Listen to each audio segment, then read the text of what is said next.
ಮಲೆನಾಡ ಮಾತುಕತೆಗೆ ಸ್ವಾಗತ. ಇವತ್ತು ನಾನೊಂದು ಹೊಸ ವಿಷಯದೊಂದಿಗೆ ಬಂದಿದ್ದೇನೆ. ಬೀಜಕ್ಕೆ ಅಡಿಕೆಯನ್ನು ಯಾವ ರೀತಿ ಆಯ್ಕೆ ಮಾಡಿಕೊಳ್ಬೇಕು ಹಾಗೂ ಯಾವ ರೀತಿಯಾಗಿ ಮೊಳಕೆಯನ್ನು ಹಾಕಲಾಗ್ತದೆ ಅಂತೇಳಿ ತೋರಿಸ್ಕೊಡ್ತೇನೆ.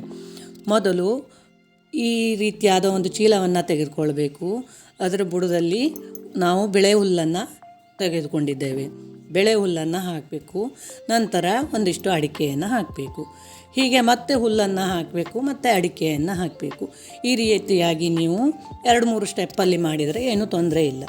ಇಲ್ಲಿ ಹುಲ್ಲನ್ನು ಯಾಕೆ ಬಳಸಿದ್ದೇವೆ ಅಂತಂದರೆ ನೀರನ್ನು ಹಿಡಿದಿಟ್ಟುಕೊಳ್ಳಲಿಕ್ಕಾಗಿ ಹುಲ್ಲನ್ನು ಬಳಸಿದ್ದೇವೆ.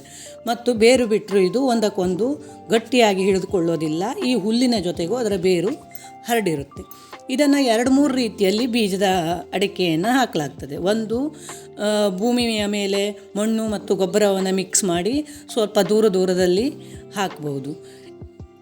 ಇನ್ನೊಂದು, ಮಣ್ಣಿನ ಜೊತೆ ಇದೇ ರೀತಿ ಮಣ್ಣನ್ನು ಬಳಸಿ ಚೀಲದಲ್ಲಿ ಅಥವಾ ಬೆತ್ತದ ಬುಟ್ಟಿ ಇತ್ತು ಹಿಂದಿನ ಕಾಲದಲ್ಲಿ, ಆ ಬುಟ್ಟಿಯಲ್ಲೋ ಹಾಕ್ಬೋದು. ಹೀಗೆ 2-3 ರೀತಿಯಲ್ಲಿ ಹಾಕ್ಬೋದು.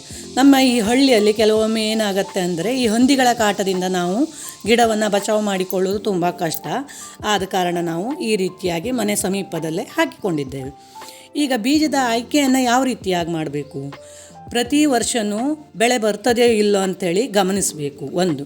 ಎರಡನೇದಾಗಿ ಮರ ತುಂಬ ಎಳೆದಾಗಿರಬಾರ್ದು. ಅಂದರೆ ಫಲ ಬರಲಿಕ್ಕಾಗಿ ಸ್ವಲ್ಪ ಸಮಯ ಹಿಡಿದಿರಬೇಕು. ಸ್ವಲ್ಪ ಹಳೆಯ ಮರ ಅಂತ ಹೇಳ್ತೀವಿ, ಆ ರೀತಿಯಾಗಿ ಹಳೆಯ ಮರವಾಗಿರಬೇಕು. ಮತ್ತು ಕೊನೆಗೆ ಅಡಿಕೆ ಹೆಚ್ಚು ತುಂಬಿರಬೇಕು.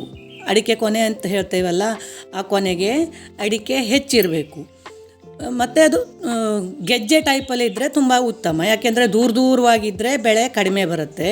ಆದ್ದರಿಂದ ಕೊನೆಗೆ ಅಡಿಕೆನೂ ಹೆಚ್ಚಿರಬೇಕು. ಒಟ್ಟಾರೆ ಆ ಮರದಿಂದ ಫಲನೂ ಹೆಚ್ಚಿಗೆ ಬರಬೇಕು. ಅಂತಹ ಒಂದು ಮರವನ್ನು ನಾವು ಆಯ್ಕೆ ಮಾಡಿಕೊಳ್ಬೇಕು. ಮತ್ತೊಂದಂದರೆ ಈಗಿನ ಕಾಲದಲ್ಲಿ ಎಲ್ಲ ಕಡೆಯೂ ಬರ್ತಾ ಇದೆಯಲ್ಲ ಎಲೆ ಚುಕ್ಕಿ ರೋಗ, ಅಂತಹ ರೋಗ ಬಂದ ಮರವನ್ನು ನಾವು ಆಯ್ಕೆ ಮಾಡಿಕೊಳ್ಬಾರ್ದು ಬೀಜಕ್ಕೆ. ಅದು ಬಂದರೆ ಆ ಮರವನ್ನು ಬಿಟ್ಟುಬಿಡಬೇಕು. ಹೀಗೆ ನಾವು ಒಂದು 3 ಮರವನ್ನು ವರ್ಷಕ್ಕೆ 3 ಮರವನ್ನು ಆಯ್ಕೆ ಮಾಡಿ ಇಟ್ಕೊಂಡಿದ್ದೇವೆ. ಅದರಿಂದ ಎಷ್ಟು ಅಡಿಕೆ ಸಿಗುತ್ತೋ ಅಷ್ಟು ಅಡಿಕೆಯನ್ನು ಮಾತ್ರ ನಾವು ಬೀಜಕ್ಕೆ ಬಳಕೆ ಮಾಡಿಕೊಳ್ತೇವೆ. ಈ ರೀತಿಯಾಗಿ ಉತ್ತಮ ಅಡಿಕೆಯನ್ನು ನಾವು ಆಯ್ಕೆ ಮಾಡಿಕೊಂಡ್ರೆ ಬೀಜಕ್ಕೆ ಮುಂದೆ ಉತ್ತಮ ಇಳುವರಿಯನ್ನು ಕೂಡ ಪಡೆಯಬಹುದು. ಯಾಕೆಂದರೆ ಇದು 1-2 ವರ್ಷದ ಸಾಧನೆಯಾಗಿರೋದಿಲ್ಲ.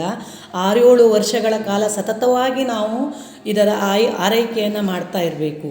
ಆದ ಕಾರಣ ಸರಿಯಾದ ಬೀಜದ ಆಯ್ಕೆಯಿಂದ ನಾವು ಸರಿಯಾದ ಬೆಳೆಯನ್ನು ಪಡೆಯಬಹುದು. ನೋಡಿ, ನೀವು ಮಾಡಿ.